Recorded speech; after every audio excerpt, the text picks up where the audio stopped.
A psicanálise tem uma percepção da formação humana que eu acho bastante diferente das disciplinas com as quais nós estamos acostumados a nos relacionarmos, que é a ideia de que isso que nós chamamos de eu só existe no relacionamento com os outros.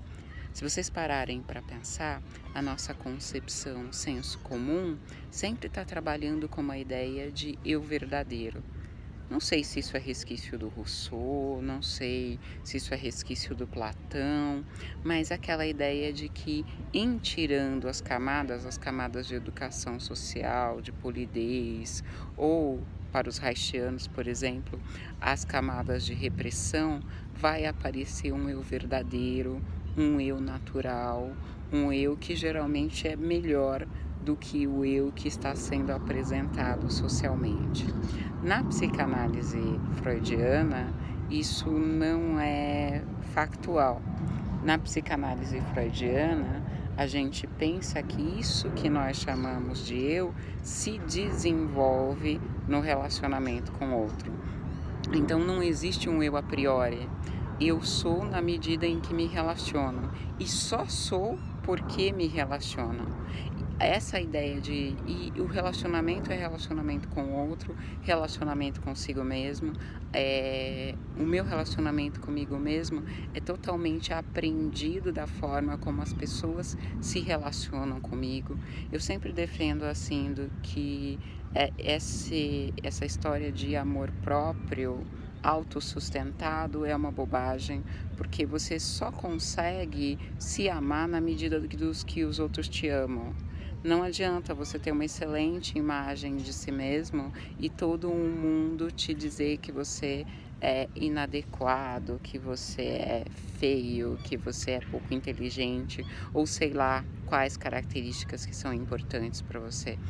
Eu acredito que se a pessoa consegue, diante do mundo, manter uma imagem de si mesmo contrária ao que o mundo está expondo, é porque ela está sustentada numa relação afetiva que diz para ela que ela é aquilo que ela pensa que é.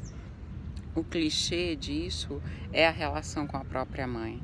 O Freud tem uma frase que eu não vou me lembrar de cor agora, mas que ele diz, o tom dela é: se uma pessoa se sabe amada pela própria mãe, que é a pessoa mais importante da sua vida, ela tem uma certa resistência para lidar com as críticas do mundo.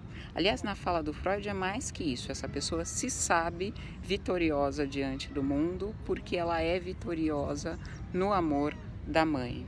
Então, a ideia para mim de que você vai se amar em qualquer medida, de qualquer maneira, é falsa. Você vai se amar na medida de que foi amado, primeiro, depois na medida do que os outros te amam. É claro que a gente faz uma articulação para tentar se educar, e isso é possível a partir de determinada idade, que o nosso eu não esteja completamente sujeito a qualquer pessoa.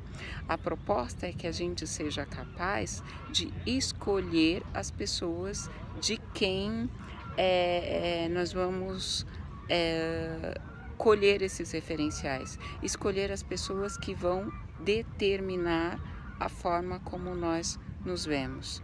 A ideia de que quando você escolhe um amigo, você está escolhendo o caráter que vai te formar. Então, a noção é assim, quando eu era pequena, eu não tinha nenhuma escolha sobre isso, fui formada pelos caráteres que tinha à minha disposição e a partir daí desenvolvi minha autoimagem. Num dado momento da minha vida, quando eu tenho autonomia, eu tenho condições de escolher o caráter das pessoas com as quais eu vou conviver, ou seja, o caráter das pessoas que vão me formar. E aí, nessa medida, minha medida de autonomia está nesse processo.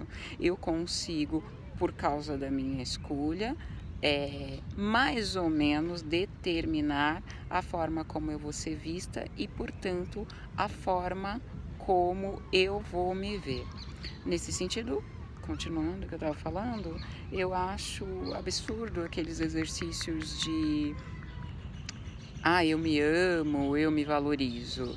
Eu acho que a partir de determinada idade, o interessante seria se inserir em meios sociais em que as suas características são positivas, são bem vistas, são ressaltadas, para que o ambiente te devolva isso. E claro, para que você tenha a possibilidade diante dos semelhantes de devolver isso para as pessoas. Eu não gosto dessa noção de características psíquicas sustentadas em si mesmas.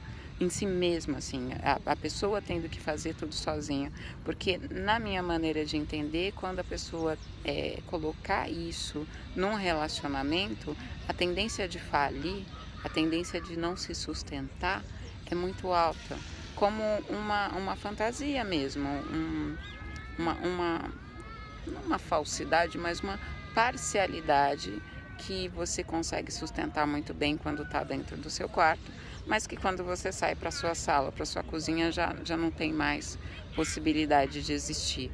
Eu acho que é meio ingênua a ideia de que você pode existir independente do seu relacionamento com os outros. Entendo que isso é uma pretensão da atualidade, entendo que nesse mundo que nós estamos desenvolvendo cada vez mais individualista, isto é um ideal, mas não acredito que isso